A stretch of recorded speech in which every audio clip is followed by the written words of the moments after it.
Maratha entrepreneurs association तर्फे Maratha उद्योजकांचे business carnival 2.0 चे आयोजन पुण्यातील हॉटेल शेल्टन ग्रँड येथे करण्यात आले होते। यामध्ये महाराष्ट्रातील 300हून अधिक उद्योजकांनी सहभाग घेतला। व्यवसाय हा समाजामध्ये आमूलाग्र बदल घडू शकतो, यासाठी सगळ्यांनी एकत्र यायला हवे ही धारणा ठेवून परिषदेचे आयोजन करण्यात आले होते। कार्यक्रमात यशस्वी व उल्लेखनीय कार्य केलेल्या उद्योजकांचा विशेष सन्मान करण्यात आला। यावेळी असोसिएशनचे अध्यक्ष अरुण निमन, भारती मुरकुटे, ऋतुजा मोरे, किशोर जगताप, गौरव मोरे, देवेंद्र कानवडे, रोहित माने, चैत्राली कोंडरे, रेश्मा थोपटे यासह अनेक मान्यवर उपस्थित होते। कार्यक्रमात बिझनेस कार्निवल 2.0 च्या विशेषांकाचे प्रकाशन झाले। बांधकाम, पायाभूत सुविधा, उत्पादन आणि शिक्षण व व्यावसायिक सेवा क्षेत्रातील दिग्गज सहभागी झाले होते। विविध क्षेत्रातील दिग्गज व नामवंत उद्योजकांना एकत्र आणून त्यांच्या विचारांची देवाणघेवाण व्हावी, तसेच यातून देशांतर्गत व्यवसाय वृद्धी व्हावी हा यामागील उद्देश होता। अरुण निमन म्हणाले, 2014 साली या असोसिएशनची स्थापना झाली असून देशाच्या विकासासाठी उद्योगांचा विकास होणे गरजेचे आहे ही धारणा ठेवून हा एकत्रीकरणाचा प्रयत्न करण्यात आला आहे।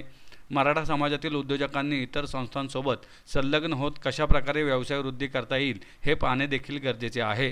व्यवसायात अनेक आव्हाने असून एकमेकांच्या सोबतीने पुढे जायला हवे असेही त्यांनी सांगितलं। असं म्हणायचं आपल्याला की पुढच्या वर्षी 3.0 ला देणारे आपले म्हणजे जे 200, 250, 300 लोक आहेत त्यांनी देणारे व्हावं आणि घेणारे बाहेरचे लोक असावे, एवढी आपली ताकद आणि एवढे आपण देणारे झालो पाहिजे अशी आपली शक्ती, आपली ताकद निर्माण करा, एवढंच मला तुम्हाला सगळ्यांना सांगायचं। खूप खूप कौतुक करतो आणि मला एक फक्त गिव्हर्स लोकांना एक विनंती आहे की आपण त्यांना खूप मेहनत घ्यावी लागली। गिव्हर्स लोकांना जाऊन त्यांच्याकडे बसणे, त्यांच्याशी बोलणे, त्यांच्याशी वेळ घेणे। मला एक विनंती आहे की गिव्हर्स लोकांनी आपल्या समाजासाठी जे काय देत आहोत त्यासाठी वेळ घेऊ नका, त्या मुलांना ताबडतोब सहकार्य करा। पुढच्या 3.0 ला असा समाज निर्माण झाला पाहिजे की परत कोणाला असं बोलता आलं नाही पाहिजे की इकडे आम्हाला वेळ लागला।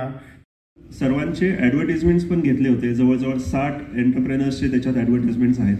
तर तुम्ही बघताल तर तेथे जे काही आपल्याला नेटवर्किंगचा पण जो एकामेकांना बिझनेस देऊन करू शकतो त्यासाठी पण त्याच्यात संधी आहे की लोकांना कळेल की आज जे काही आपले मेंबर्स आहेत ते काय व्यवसाय करतात आणि आज कुठल्या लेवलवरती आहेत।